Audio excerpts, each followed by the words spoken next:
চলো চলো। এই শীতকালে আমরা বেরিয়ে পড়েছি। এটা কোনো ভেজ রেসিপি বা নন ভেজ রেসিপি নয়, বাঙালির একটা সিগনেচার আইটেম বলতে পারেন।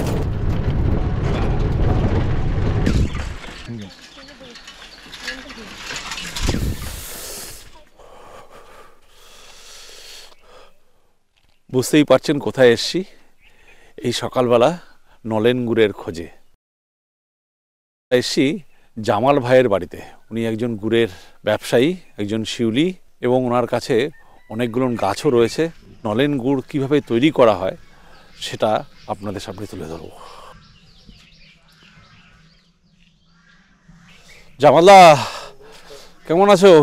এই সাত সকালবেলা এসছি, খেজুরের রস খাওয়াবে না? হ্যাঁ খাবো, বাগান আছে। বাগান আছে, ওখানে যাবো।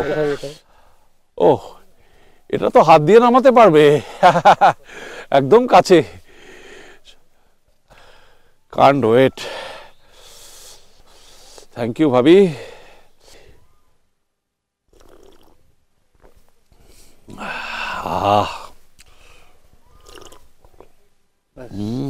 তুমি কটা থেকে গাছ থেকে পারছো এগুলো? আমি 3:30টার সময় উঠি, 4টার মধ্যে রস পাড়তে চলে যাই। মানে ভোর 4টে? ভোর 4টার সময় তুমি গাছ থেকে পারো? পারি, নিয়ে 6টার মধ্যে এসে উনুন ধরাই। 6টার মধ্যে উনুন ধরাও? তো এখন তো অলরেডি 6টা বাজে। হ্যাঁ, দেরি হয়ে গেল নাকি? একটু দেরি হয়ে গেল। হ্যাঁ, আচ্ছা। এ স্বাদের ভাগ হবে না। তোমার যে গাছগুলো আছে, ওই গাছগুলোকে কিভাবে সামনে রেখেছো সেটা সম্বন্ধে যদি আমাদের বলো তাহলে খুব ভালো হবে। বাগানকে চলো দেখাইছি গাছ। চারিদিকে তো অনেক খেজুর গাছ দেখতে পাচ্ছি। এই সবগুলো নাকি মানে তুমি দেখভাল করছো? রয়েছে? আমি দেখভাল করছি। আচ্ছা, কতগুলো আছে সব মিলিয়ে? 100 মতন।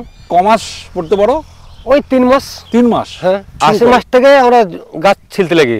আচ্ছা, এবারে ওই মাঘ মাসের শেষে ছেড়ে দিই। কাটার পরেই কি রস পাও? না না না, কদিন ওয়েট করতে হয়? তোমার 15 দিন পরে রস নামবে, তারপরে আবার 3 দিন কাটবো, 3 দিন বাড়বো। ও, 3 দিন কাটবাম, 3 দিন রস নিলাম, 3 দিন গাছটাকে রেখে দিলাম রস জোগাইলে। Right right right. এই যে আমি এখানে দেখছি রসটা পড়ে যাচ্ছে, এটা কি নষ্ট হচ্ছে? না, এই যে আমরা দিয়েছি এটা 3 ঘন্টা রেস্ট থাকে গাছটা। আচ্ছা, এই গুঁড়াতে পড়লে এই রসটা কিন্তু আবার টানবে গো। এই গুঁড়াটা ভিজে যাচ্ছে, এই ভিজে থেকে রসটা কিন্তু আবার টানবে, এখানে জল দেওয়ার সম্বন্ধ নেই। ওই রসটা থেকে আবার রসটা পাবো আমি। এটা ভীষণ কষ্টকর কাজ এবং এর জন্য ভীষণ মেহনত করতে হয়, এটা না বলে আর পারছি না। আমরা কলকাতায় বসে বা শহরে বসে নলেন গুড় দিয়ে পায়েস মিষ্টি উপভোগ করি, কিন্তু তার পিছনে যে খাটনিটা সেটা দেখার আজকে আমার সুযোগ হলো। সকাল সকাল এই ভ্যান নিয়ে বেরিয়ে পড়ো, তাই তো? হ্যাঁ, 4টার মধ্যে ভ্যানে বেরিয়ে যাবে। তো গাছ থেকে রস নামিয়ে বাড়িতে নিয়ে আসো। তোমার সঙ্গে কেউ যায়? না। হ্যাঁ, বাড়ি কেউ, অন্য কেউ? না, এই বাড়িতে হেল্প করে সব। বাড়িতে হেল্প করে?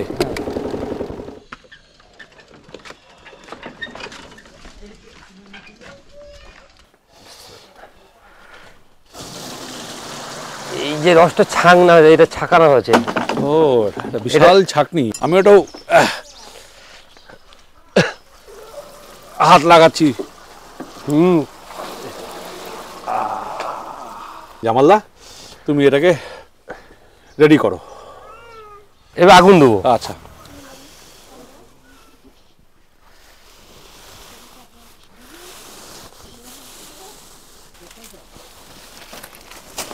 जिसा उठो गो मोबाइल देखिए।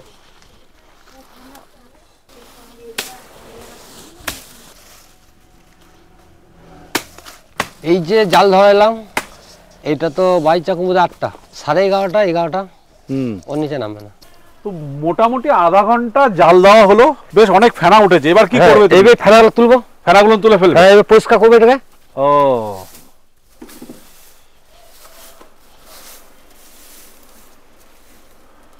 এবার এটা পরিষ্কার হচ্ছে, গুড়টা পরিষ্কার হবে। আচ্ছা, জায়গাটাকে কি বলে? এটা ডেক। ডেক। ও, এটাকে ডেক বলে? হ্যাঁ। আচ্ছা, এটা গুড়ের শাল, এখানে গুড় তৈরি করা হয়। গুড়ের শাল হ্যাঁ, বা মহল। আচ্ছা, এটা কি গোলও হয় অনেক সময়? হ্যাঁ, গোল হয়। এই এইখান দিয়ে ধোঁয়াটা বেরোচ্ছে? হ্যাঁ, ধোঁয়াটা বেরোলে ওখানে মানে কি গুড়টা নোংরা হবে না, কালি ঝুলি কিছু পড়বে না। ওর আবর্জনা ওইদিকে বেরিয়ে চলে যাচ্ছে, ছাইগুলো এদিক দিয়ে বেরিয়ে যাচ্ছে। আচ্ছা, গুড়ে পড়বে না? গুড়ে পড়বে না।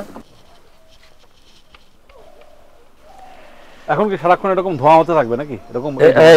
এই ভাবটা বন্ধ হলে যাবে গুঁড়ো হয়ে গেছে। এই বাষ্পটা উঠছে, এটাই জল।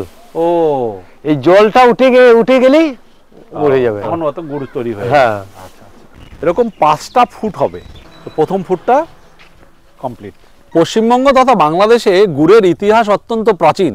এর রেফারেন্স নাকি খ্রিস্টপূর্বাব্দেও রয়েছে, তবে এটা কোথায় অরিজিন সেটা নিয়েও কিন্তু রীতিমতন তর্ক বিতর্ক রয়েছে। কেউ বলে এটা উত্তর 24 পরগনা থেকে শুরু, আবার অনেকে বলে গুড় কথাটা এসছেই হচ্ছে গৌড় থেকে। বাংলার গৌড়, যেটা কিছুটা বাংলাদেশে কিছুটা পশ্চিমবঙ্গে, যে গৌড় সাম্রাজ্য এক সময় ছিল, সেখান থেকে গুড়ের উৎপত্তি। দ্বিতীয় ফুটটা কিন্তু চালু হয়ে গেছে, বেশ টকবক করে ফুটতে শুরু করেছে। উৎপত্তি যেখান থেকেই হোক না কেন, এটা যুগ যুগ ধরে বাঙালির একটা সিগনেচার আইটেম বলা যেতে পারে আমাদের রসনায়। হ্যাঁ, বলছি এটা তৃতীয় ফুট আরম্ভ হয়ে গেল। এইও গুড়ে লাল হয়ে এসছে, আস্তে আস্তে লাল হচ্ছে। মোটামুটি 1.5 ঘন্টা জাল দেওয়ার পরে আমরা এই অবস্থায় পৌঁছেছি।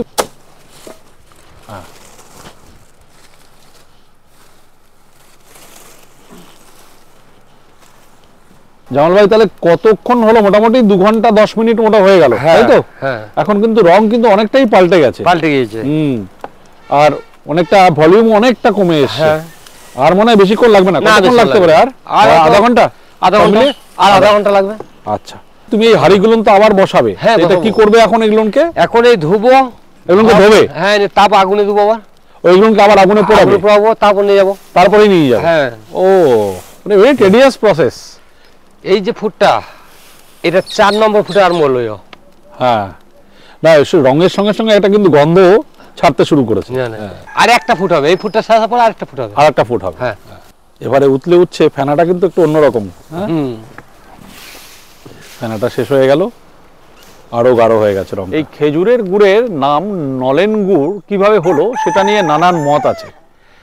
একটা মত বলে যে ব্রজবলি ভাষায় নল শব্দের অর্থ হচ্ছে নতুন, সেখান থেকে নলেন বা নলিয়ান, সেখান থেকে এই নামটা আসছে। আর একটা তত্ত্ব আছে যে নল কেটে যেহেতু রসটাকে বের করা হয়, সেই থেকে এসছে নলেন। আবার আর এক জায়গায় বলা হয় দা দিয়ে কেটে তাতে নরুন দিয়ে ফুটো করে সেখান থেকে রসটাকে তৈরি করা হয় বা রসটাকে টেনে নিয়ে আসা হয়, সেই থেকে নামটা এসছে নলেন। সে নাম, তার উৎপত্তি যাই হোক না কেন, এটা আমাদের একটা সিগনেচার, বাঙালি সিগনেচার, আর কোথাও পাওয়া যায় না। আর এটাকে চ্যালেঞ্জ করার মতন অন্য কিছু আছে বলে আমার মনে হয় না। মোটামুটি 2 ঘন্টা 40 মিনিট পরে আমরা সেই মহেন্দ্রক্ষণে পৌঁছে গেছি। আমি রূপমকে বলবো এবার একটু দেখাতে। হ্যাঁ, আমাদের নলেন গুড় তৈরি। তো এখানে কতটা রস হবে? 8-10 কিলো হবে। 8-10 কিলো হবে? ও আচ্ছা, আমরা নামিয়ে নিচ্ছি তাহলে, তাই তো? হ্যাঁ, এই তো নামিয়ে নিচ্ছি, হয়ে গেল। এখন এটা ঠান্ডা হবে। ঠান্ডা হতে কতক্ষণ লাগবে মোটামুটি? একদম পুরো ঠান্ডা করতে 2.5 থেকে 3 ঘন্টা লাগবে। যত ঠান্ডা হবে তত মোটা হবে। আচ্ছা, এই পাতাল থাকবে না, যত ঠান্ডা হবে তত মোটা হবে। এটা দারুণ সুন্দর স্মেল, এটা দারুণ সুন্দর অ্যারোমা আসছে। Look at the colour. তো আমাদের নলেন গুড় তৈরি, প্রায় ঘন্টা 2.5 ঠান্ডা হয়েছে, আরো কিছুক্ষণ ঠান্ডা হবে।